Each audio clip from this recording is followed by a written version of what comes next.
What's going on, everybody? Welcome back to the channel, and today we are back with more NBA playoff predictions. This time we're going over the second round predictions, and we will have a quick recap of the first round and what happened in the first round and go over how well I won my predictions. So yeah, let's just get straight into it. We'll recap the first round first, and we'll go over my predictions. So we'll start in the East. The 1-8 matchup was the Cavs versus the Heat. The Cavs really dominated that series, especially like Game 5. They were up by like more than 60, I think, or 60 or more. And then they ended up winning the game by 55 against the Heat, who were not really good at all. Like, Tyler Hero wasn't as good as I expected him to be. The Cavs won in 4. I predicted that the Cavs would win in 5, so I did underrate the Cavs a little bit and overrate the Heat, because I don't think the Heat are really that close to winning a single game. But yeah, I did think the Heat could have stolen a game, because they do have Tyler Hero, who's been hooping this year, but in that series he was horrible. But the Cavs, they just showed their class. Darius Garland was out for the final 2 games, and they still won both convincingly in both of those games. Obviously, they had Donovan Mitchell, who's been one of the best players in these playoffs so far. They have the front court of Mobley and Allen, great team. They are a really good team. They did just play game 1 today, which we'll get to in a bit. But yeah, they dominated that series. Ty Jerome was really good in game 1. I watched that game. He dropped 28 in his playoff debut, which was like, I think, 3rd highest all time in Cavs history, behind like Kyrie and Donovan. So Kyrie and LeBron, which is crazy. But yeah, so congrats to him, and congrats to the Cavs for taking that series. For the Heat, it was a pretty disappointing season, obviously having to trade Jimmy, but I think they should try to reset a little bit. They can keep going if they want, but I don't think they have a good enough team to get anywhere near the best teams in the Eastern Conference, including the Cavs and the Celtics. So yeah, that's that. We'll go over to the 2-7 matchup, which was the Celtics versus the Magic. It ended up being Celtics in 5, and I predicted that the Celtics would win in 5, so I got that prediction spot on. The Magic were honestly very good in the series. Like every game was pretty much close until like the second half. Sometimes game 1 and 2 were close until the second half, until the Celtics pulled away. And then game 3 they won. Sorry, no, they won. Yeah, they won game 3. They almost won game 4 as well. That was a very close game until the final quarter. And then game 5, the Celtics did show their class and dominate to win that game. But yeah, a few injury worries for the Celtics in the series. Obviously, Jason Tatum was out with game 2 with that wrist injury. He's sustained in game 1. But I do think that the Celtics were just a better team in that series. Like, their experience showed off. Like, the Magic, they have Paolo and Franz, who are both really good, but their lack of three-point shooting really hurt them. Like, you wanted KCP to help you with that this year, but unfortunately he wasn't able to provide anything in the series. But yeah, their role players really weren't able to provide any help to Paolo and Franz, other than maybe Wendell Carter Jr. I expected a bit more from Cole Anthony, especially after the playing games, but he wasn't really not that good in the series. He barely did anything, but yeah. The Celtics just showed their class. I think the Magic will be back next year. They have a very good team. They can just keep on adding to that. And, Anthony Black improves. Cole Anthony improves. Like, these young guys improve. Like, Franz is only getting better. Paolo's only getting better. Like, these young guys keep improving. They're going to be back next year. And they're going to be one of the best teams in the Eastern Conference again if they don't get hit by injuries like they did last year. They'll have Jalen Suggs back as well, which is really good for them. I mean, the Celtics just showed their class. What do I say? Like, their starting 5 is the best in the NBA. But yeah, they're just a great team that they're a force to be reckoned with, and excited to see how they go in round 2. Then we'll go over to the 3-6 matchup, where the Knicks beat the Pistons in 6 games. I said the Knicks would win in 5, so I definitely underestimated Detroit, because this was an absolutely amazing series. Every game came down to the wire. Like, game 1 was probably the only game that was like either team could win any game. It could have won any game. Like, game 1, game 2, they were all good games. Obviously, game 5, I think it was. Game 4, I think it was, that had that controversial call. Wait, was that game? It was game 4 or 5, where Tim Hardaway Jr. was fouled on that 3-pointer by Josh Hart, but the refs didn't call it. Definitely could have changed the series, definitely. And then game 6 was the closeout game, where Jalen Brunson hit that game winner. That was a very close game as well.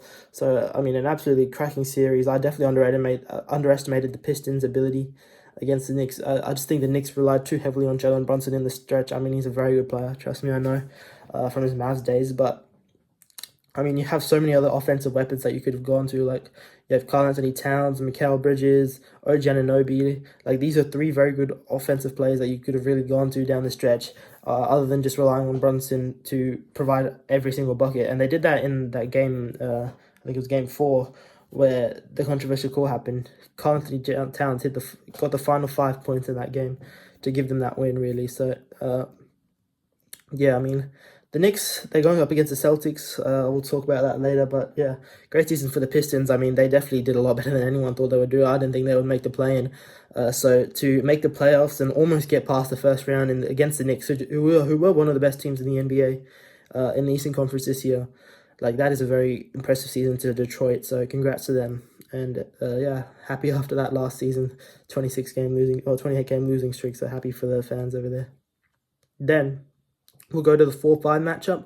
It ended up being Pacers who beat the Bucks in 5, but I predicted the Pacers in 7, so I definitely overestimated the Bucks' ability.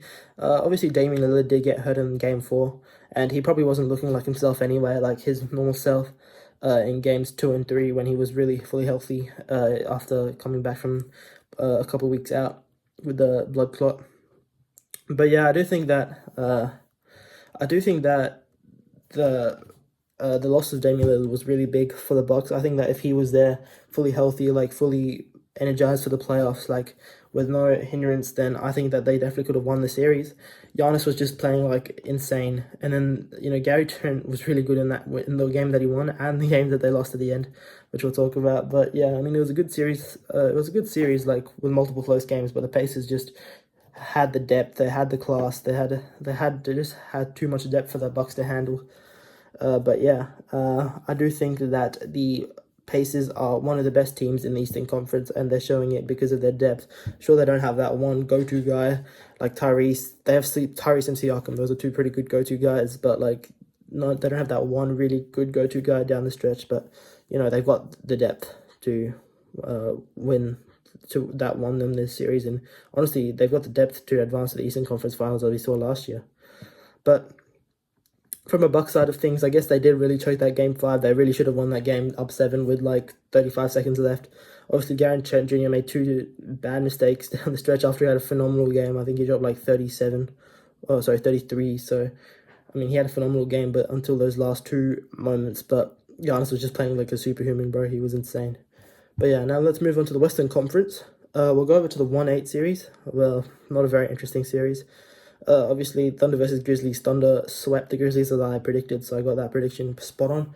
But yeah, the Thunder were just too good. Games 1, 2, 4. Game 3 was obviously the one where the Grizzlies blew the lead, but I guess Ja getting hurt in that game really did matter. But yeah, I do think that the Thunder are by far the best team in the Western Conference, and if they don't make it out of the West, then it would be very disappointing for them and their fans, because they've got the experience now they had last year. And I do think that they should make it out of the Western Conference and to the finals. I really think, like, if they don't, that's a disappointing season in my opinion. But yeah, the Grizzlies, I mean, a bit of a topsy-turvy season. Obviously fired their coach just a few weeks before the playoffs, which is never a good thing. But we'll see what they do next year, whether Ja's on the team or not. It's going to be interesting to see what they do. Over to the 2-7 series, and what a series this was, just finished today. Warriors versus Rockets, Game 7, 7-game series, and I predicted that the Warriors would win in 6, they won in 7. So I definitely underestimated the Rockets, as I do think that the rest of the media really did. I do think the media really underestimated the Rockets in this series. But yeah, they were very good. Like, their veterans were very good. Fred VanVleet was amazing in the final 4 games. Steven Adams was really good on the rebounding, and the double big lineup between him and Şengün was really good. Obviously, the low light of that series for them was Jalen Green. Amen Thompson was really good as well, by the way. Like hounding Steph Curry and Tyrese and also doing that. But Jalen Green, he needed to score the ball more for them to win the series. He only dropped more than 12 points once in Game 2, and other than that, he was really a no-show on the offensive side of the floor. But if the Rockets wanted to win that series, they needed Jalen Green to be better, as simple as that, because they don't have a lot of half-court shot creation on that team, which is something they'll definitely be looking for in the offseason. But yeah, it's been a hell of a season by the Rockets, like, to come from the 11th seed to the 2 seed with not that many expectations. Like, they didn't really add anyone over the offseason too notable, like, Steven Adams was really the only addition, so, like, a great season for them. The young guys keep getting better, Alper and Şengün, Amen Thompson, these guys are just gonna keep on getting better. But yeah, I guess I guess, Jalen Green. I don't know what's going to happen to him this offseason, but he really needs to start being more consistent for this Rockets team. Now to the 3-6 series, which was the Lakers versus T-Wolves. I said Lakers in 7. This is probably my worst prediction, and it was Wolves in 5. So Lakers in 5, no, Wolves in 5. But yeah, the Wolves were just so much better than the Lakers this series. Luka was good at scoring the ball, but they really took away from him his peak, which is like passing the ball and getting others involved. LeBron was pretty good as well. He did make some boneheaded plays in the fourth quarter. He wasn't good in the fourth quarters in the final 2 games, so he needed to be better for the Lakers. Anthony Edwards was just incredible. I mean, he's one of the best playoff risers in our game right now, and he's probably one of the best players in the playoffs left. Like, he could be a top 3 player in the playoffs. Still in the playoffs. But yeah, he has been amazing. Julius Randle was very good. Jaden McDaniels was amazing as well on the offensive side of the ball. Like, we all know he's a very good defender, but he provided the offense that the Lakers that the Wolves needed to win this series, and convincingly so. But yeah, I mean, it was a good season for the Lakers. I mean, this season was not about winning the championship. I guess everyone was just thinking that because they went on that very nice run towards the back half of the season after acquiring Luka. But the point of the season was not to win a championship. I guess it was at the start, but like acquiring Luka, it's just made the season a bonus. Like, they didn't really have too many expectations. Like, you've got your future set out now. You've got Luka. You've got AR-15. I don't know. He was pretty bad during the series though. But, you know, they need to add a center for next year. But, like, I don't think it's that disappointing that they didn't win the championship this year. And the Wolves, they're one of the best teams left in the playoffs. I think they definitely were an underdog going into it. And, you know, now they're showing what they really are. And finally, the best series in the entire first round, in my opinion, probably the Nuggets Clippers series. What a series it was. The Nuggets won in 7, and I predicted that the Nuggets would win in 7. I mean, it was an amazing series, obviously, from that Aaron Gordon dunk to, like, so many close moments. Like, every single game was close, really. There was only, like, 2 games that weren't close, like, including Game 7, where the Nuggets did show out. Obviously, James Harden was pretty much a no-show. He didn't really do anything, not helping his playoff reputation. Kawhi Leonard was really good throughout the series until Game 7, I think. He just wasn't as aggressive as I thought he would be. But yeah, I mean, it was an amazing win by the Nuggets. Like, you know, their depth really showed up. I don't think Jokic was as good as he would have liked to have been. Like, he wasn't. I don't think he was playing at his MVP self in this series, because the Clippers did like stop him. Avita Zubac, he played a very nice role, but their role play stepped up. You know, Westbrook was really good in Game 7. Christian Brown was good the entire series. Aaron Gordon was really good the entire series as well. Michael Porter Jr. was good after Game 1. Like, Jamal Murray also had some good games as well. So if the Nuggets can do that, I do see a world where they can knock off the Thunder. Speaking of which, we'll get into my second round predictions now. Jesus, a long video. But we'll get into the second round predictions now. Start off in the East. 1-4 matchup. The first game has already occurred where the Pacers did beat the Cavs. Before the series, I had my prediction as Cavs and Sixers, so that's what I'm going to keep. But probably shouldn't. I don't think that will happen now. I mean, I know the Cavs were missing Darius Garland in this game, but the Pacers' depth is they have a very deep roster. You know, they can play 10 guys and still have like high-level NBA players on the court at all times. The Cavs are a very good team. I do think that they need Darius Garland. Like, he's one of the most important players on their team. And I do think that with them coming back, I still do think the Cavs do win this series in a dogfight. I think it's going to be an amazing series, this one. But yeah, I mean, whoever advances is a worthy winner. Like, both teams are very good teams, and you know, like this is better than like last year. I think like the Pacers are a better team than last year. You know, they've got Ben Mathurin now. The Cavs have got DeAndre Hunter. You know, they've just improved so much more from last year. But yeah, so my prediction, it will be the Cavs in 6. I mean, if I were to change it, I'd probably say Cavs in 7 now. But yeah, I would say Cavs in 6 as my prediction. And then we have the 2-3 matchup, which is the Celtics versus the Knicks.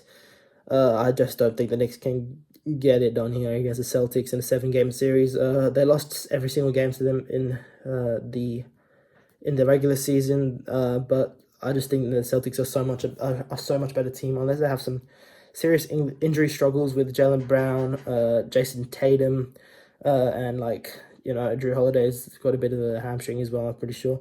But unless they've got some serious injuries concerns, then I do not see any way that the Knicks win this series. So I'm actually going to say Celtics in 5. I do think that the Celtics are just that much of a better team compared to the Knicks, especially the way that the Knicks were playing in that Detroit series, relying too heavily on Brunson. And yeah, that the only guy to get it done. Then we'll head over to the Western Conference. So my prediction will be Cavs Celtics for the Eastern Conference Finals, which, by the way, I went 7 for 8 in my first round prediction, which is very good. I'm actually really pleased with that. The only one I got wrong was the Lakers. And I'm never doing the Lakers again. Jokes. But yeah, I'll talk about now the Western Conference. We've got the 1-4 matchup, which is the Thunder versus the Nuggets. I do think that since I saw Game 7, this will be a more interesting series, but I still do have the Thunder advancing. I just do think that they've just got such a deep roster. You know, they got so many shooters around Shea. Shea is one of the best players in the world. They have the best, second best, and third best players in J-Dub and Chet. And I just do think that they are a better team overall. So I do think that the Thunder win in 6. I do think that the Nuggets can win 2 games here because, you know, they do have Jokic, they do have some good depth. So I do think that the Nuggets do win 2 games in this series. So I'm going to go with the Thunder in 6. And then the final series will be the Wolves versus the Warriors. This should be an interesting series. I do see Ant-Man versus Steph. You know, Ant-Man trying to knock off all the giants, like all the oldies. He knocked off Kevin Durant last year. LeBron this year is trying to tick off Steph Curry off that list. But I do see, and I do see that happening actually, because I just don't think the Warriors have the size to match up. Like Gobert was really good in that Game 5. I forgot to talk about him. Dropped 27 and 24.